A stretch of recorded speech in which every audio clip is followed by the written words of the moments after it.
Next up, we have Boiling Point from the Five Nights at Freddy's World soundtrack. This is our 350th LFA.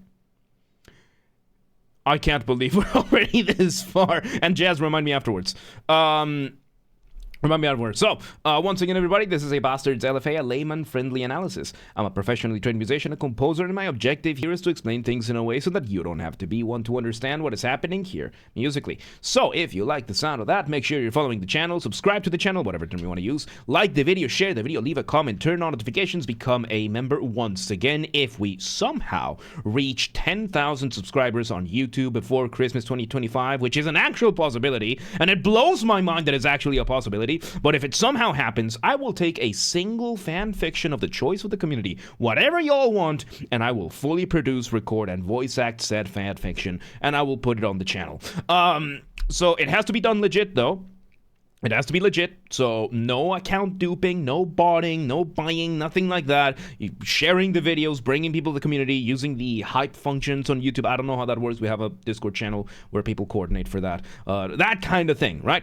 So legit. And members, if you are a paid member on YouTube, you get early access to the content. I schedule the videos for the week on Saturdays, and if you are a paid member, you get access to the week's videos on Saturdays when I schedule them, so consider becoming a member today. Two disclaimers. Number one, this is my first time listening to this, so I will be pausing a lot, and I will be speaking a lot, as I will be pointing things out and explaining things as I hear them or as I realize them. And number two, this is recorded live on stream on a single take. I already stumbled upon my words. I will do it again. Whatever happens, happens. With that being said, let's go ahead and take a look at this, man. Number 350 already, man. This is insane. All right, let's check it out. Let's see where it goes. Let's see where this goes. Yeah.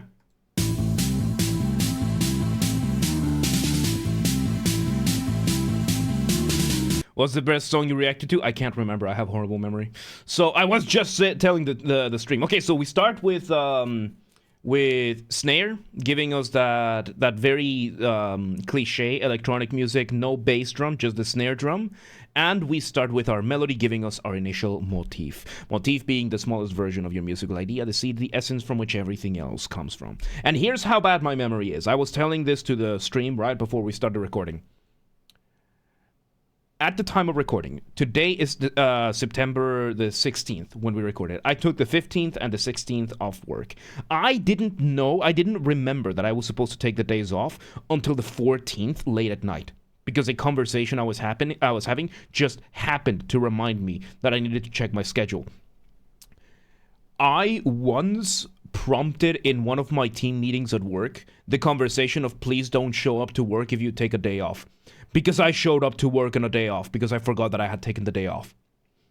Yeah, that's how bad my memory is. That's how bad my memory is. So there you go. All right, so yeah, we have the melody going on right now. It could be accompaniment. It could be melody. The difference would be that accompaniment is usually made on an ostinato type of way. So ostinato is not that. Ostinato is when you have something repeated over and over and over again. This is very common for guitar riffs, for bass lines, that kind of thing. So let's see if we get this. Do not request songs just yet. You're wasting your points.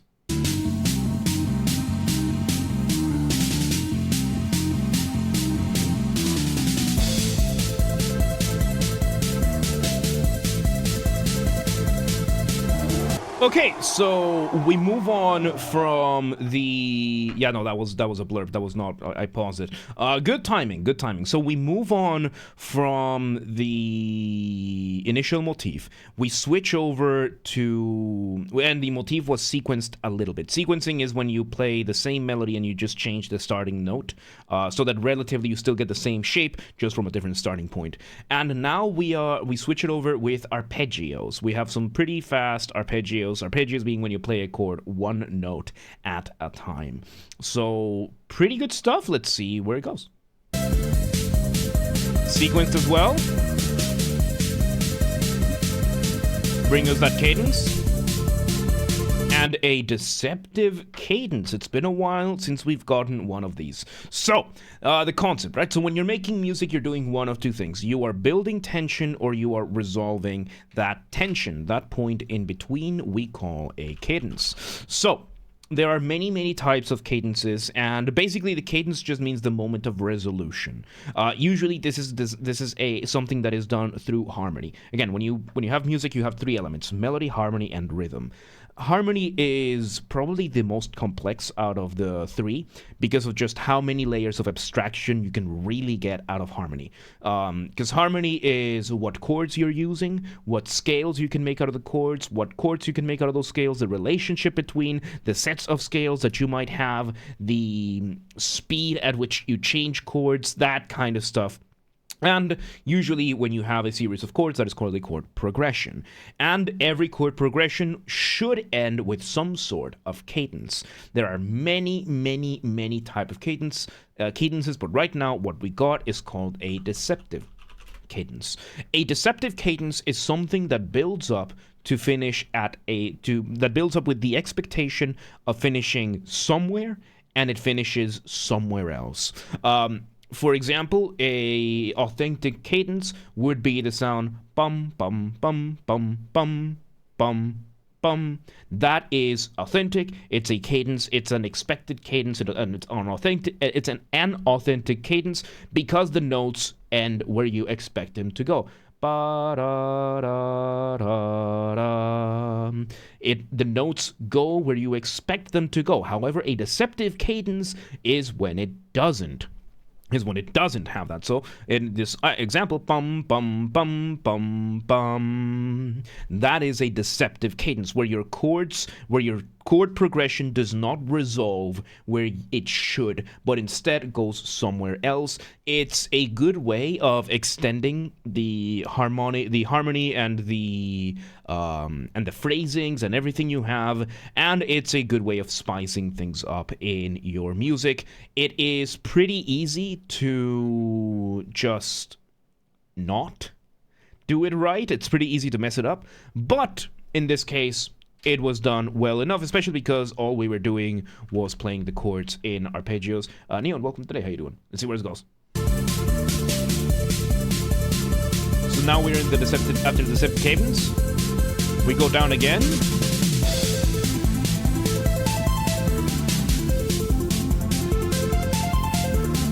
Okay, so now we've switched over the motif being just the arpeggios, right? So the arpeggios is, and Extreme Dash will have live requests in a moment, okay? So I'll explain how that works. So yeah, we have this, and oh my god, this is cool because now we are engaging in partially what we would call octave displacement.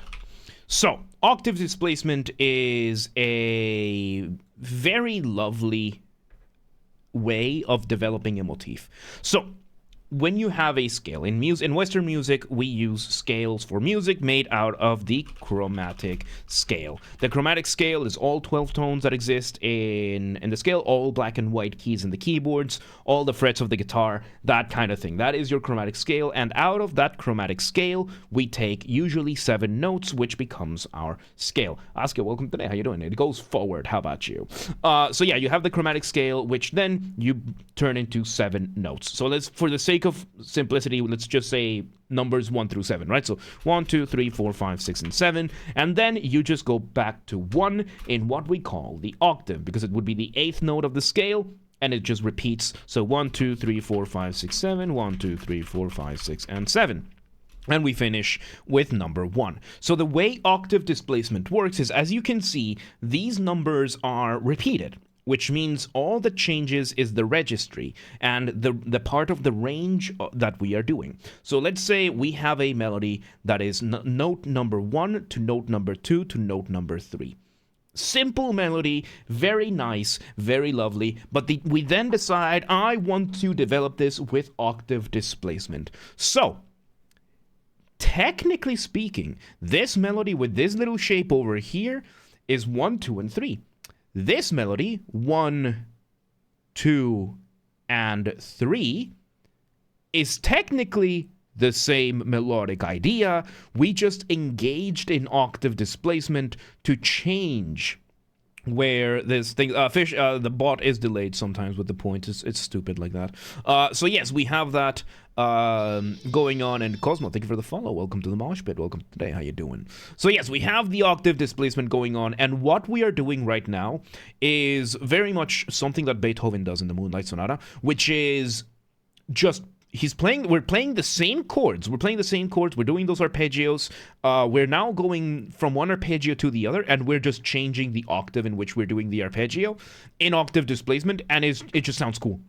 Because we're bouncing back and forth between the range. We're going up and down the range really, really fast, and it sounds cool. If you want to listen to a piece or a track song, whatever you want to call it, of a real, like, an artist that they are insanely good, like, I would say a solid 90% of their musical talent comes from octave displacement.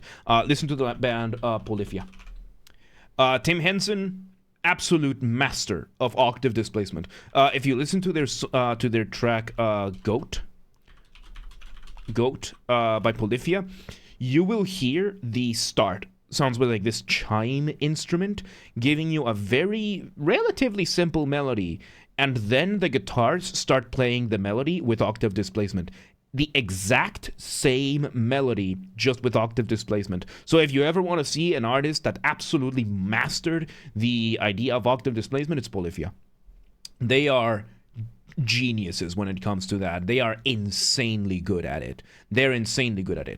So yeah, Goat by Polyphia is one of them. Like, most of their tracks are simply octave displacement taken to an extreme, and it just sounds cool. And on principle, we're getting octave displacement over here, and it sounds cool. Let's see where it goes.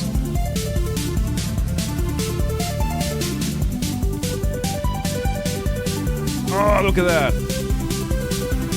We're just going through the same chords, going in arpeggiation, and this is the principle of the Moonlight Sonata third movement by Beethoven with an added drum track. Like, the melody is very, very, very fast. No quarters, no, we haven't yet. This is offline cue. This is the offline cue. So yeah, let's see where this goes, because this is... Yeah, it reminds me a lot of the Moonlight Sonata.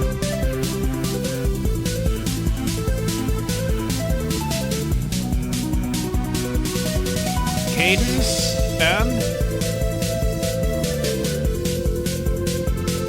and we bring the motif back. So yeah, I was not expecting the Five Nights at Freddy's World soundtrack to pay tribute to Beethoven's Moonlight Sonata. Like, this is the parallels between the two are insane. Because right now, all we are missing right now from the motif being played again right now would be to have another synth in the lower end doing arpeggios at the same time. And then it's like 1-to-1 a tribute to the Moonlight Sonata. So, not Mozart, what am I saying? What? Got Mozart on the keyboard. No, Mozart was crazier than that. Mozart was all about scales. Beethoven was all about motific development. Cosmocraft, welcome today. How you doing? Mozart is my favorite composer. Beethoven is considered one of the best of all time. He was an insane pianist, and they just had different approaches to piano. Mozart was very scales oriented. Beethoven was very motif oriented, and it shows. You can hear their music. It's both of their pieces, their works are insanely good. It's just better. Thoughts on cars? You can drive them, and they are convenient. And I don't have one right now because I still need to get my license.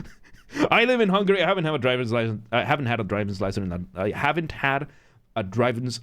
license in a very long time, because I lived in like Boston and Budapest, so I haven't needed one, but I want one. So yeah.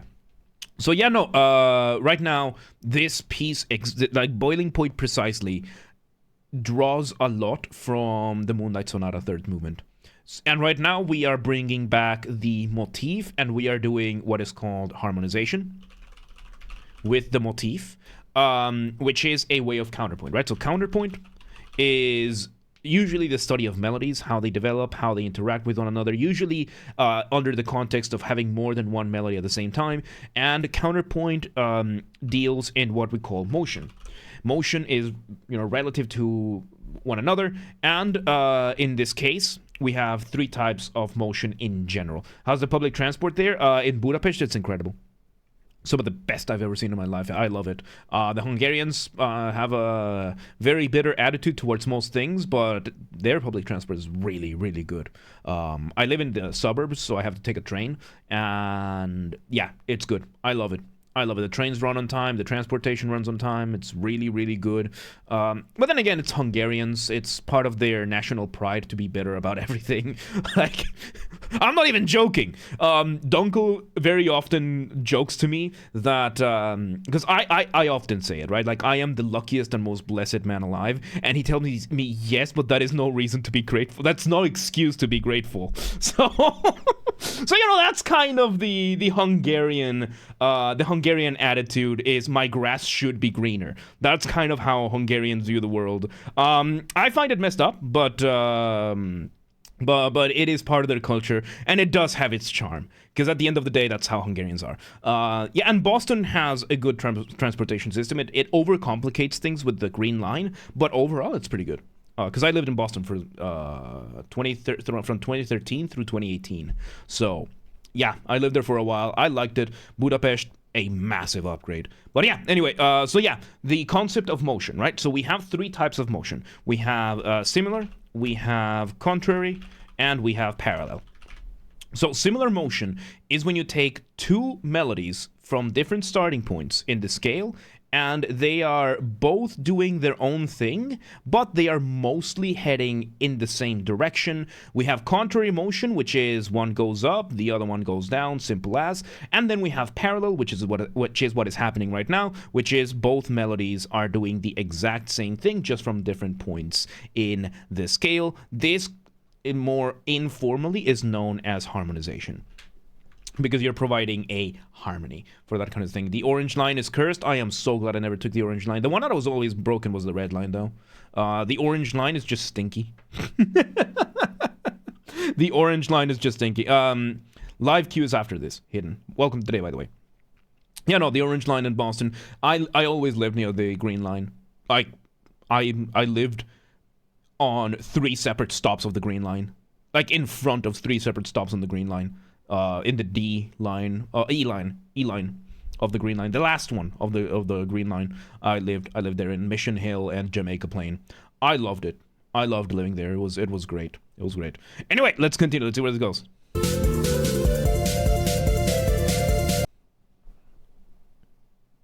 We do have a second synth playing those arpeggios. You know how I said that if we had a second synth playing those arpeggios still, this would be just like 1-to-1 the Moonlight Sonata? Yeah, it is. It is. It is. I'm gonna show you guys after this, because I don't want to play it on YouTube for copyright reasons, because, the music itself is public domain, but the performances are copyrighted. I'll show you guys after the stream, just so that you can see the parallels. On the stream after the video. Yeah, let's see. Yeah, we're developing the motif. Further development of the motif, new version, cadential version. Was it fire? When I lived in Boston, that was the red line. The red line is the one that was always on fire or broken or stuck. The orange line worked worked when I was in Boston, so it might have changed since. Anyway, so we are now having the motif plus the arpeggios, basically just mimicking the Moonlight Sonata. This is a tribute. If it comes out that this track is somehow not related to the Moonlight Sonata, that composer is like, what is the Moonlight Sonata? I would call this person a liar. Once we finish the video, I'll show you, because I'll show you exactly what I mean. But let's see. Yes, playing homage to the Moonlight Sonata. Yeah, very cool. There are a lot of a-holes in Boston. Oh yeah, it's great.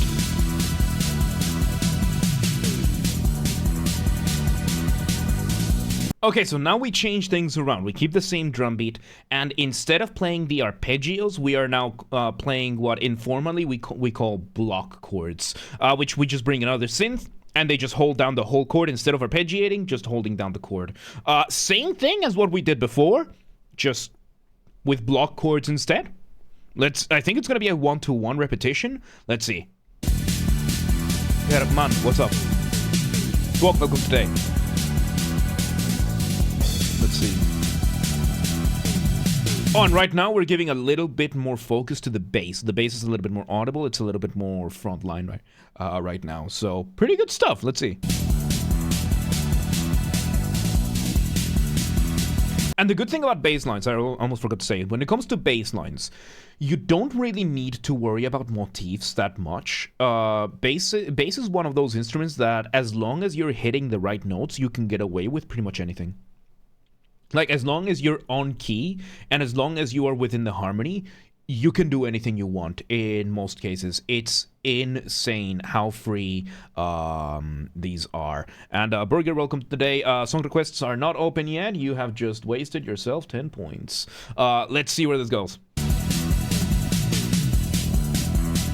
Song requests open when I say they open. Oh, new version. Okay, so now we're bringing the arpeggios back, and we're bringing the arpeggios back, but at the same time, we are outlining the motif with the highest notes of each arpeggios.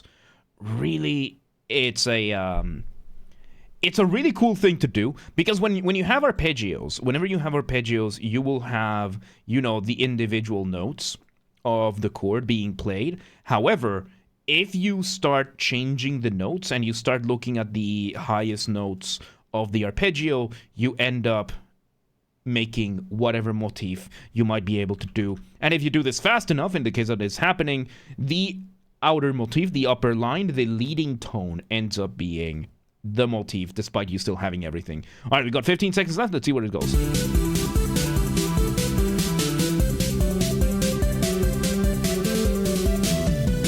All right, one last fill with, we slow it down,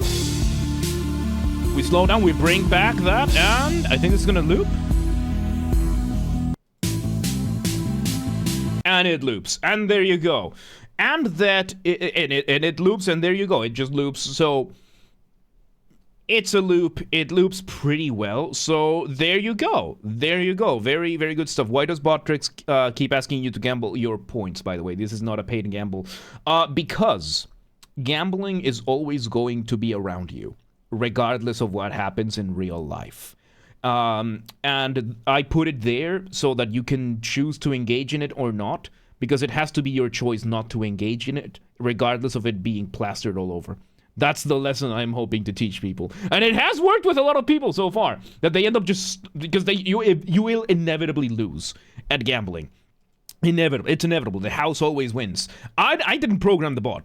I don't know how it works. I just know it has the point gambling function. And yeah, you will lose all your points. And then you will learn your lesson. That just because it's there doesn't mean you should engage with it. So yeah. Anyway, so yeah, there you go. That was Boiling Point from the Five Nights at Freddy's World soundtrack. Tribute to Moonlight Sonata's third movement. There's no way it's not. There's no way it's not. So yeah, there you go. Once again, everybody, this has been the Basterd's LFA, a layman-friendly analysis. I'm a professionally trained musician, a composer, and my objective here has been to explain things in a way so that you don't have to be one to understand what's happened here musically. So if you're watching this on the YouTube video archive thing, thank you for watching. Make sure you're following the channel, subscribe to the channel, whatever term you want to use. Like the video, share the video, leave a comment, turn on notifications, become a member. Once again, if we somehow hit 10,000 subscribers before Christmas 2025, I will take a single fan fiction of the choice of the community. Whatever one fan fiction y'all want, y'all figure out what you want, and I will fully produce, record, voice act, and audiobook for it. We have to do this legitimately though, so no account duping, no botting, no buying, nothing like that. Go share the videos, bring people over to the community, organic growth, hype function on YouTube. I know that's a thing. I don't know how it works. We have a Discord channel where they coordinate and they understand how it works. I don't. It's just there. But yeah, it has to be legitimate. And if you remember, you get early access to the content. I schedule the videos for the week on Saturdays, and if you're a paid member on YouTube, regardless of your tier, you get access to the full content for the week. So consider becoming a member today. And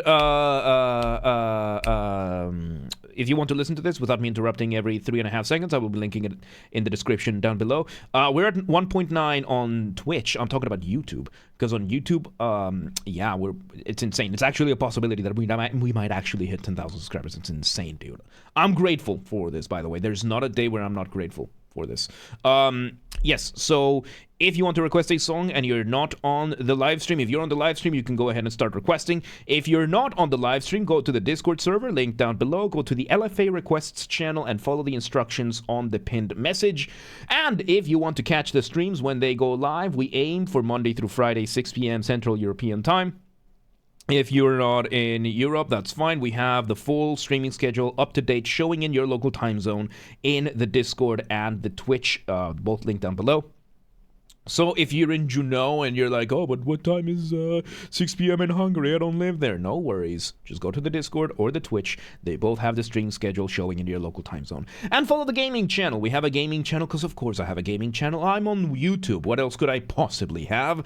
Games are Basterd. That's where we put the recordings of the gaming VODs when they happen. Link down below, or just search for it on YouTube. It's the same username as James R. Basterd. Just swap the J for a G and you got it. And yeah, there you go. Boiling Point, Five Nights at Freddy's World, our 350th LFA recorded, dude. Absolutely insane. Thank you, everybody, for being here. Really, really good stuff. I was not expecting a Beethoven's Moonlight Sonata tribute on this, but still good. Good stuff. But yeah, let's move on.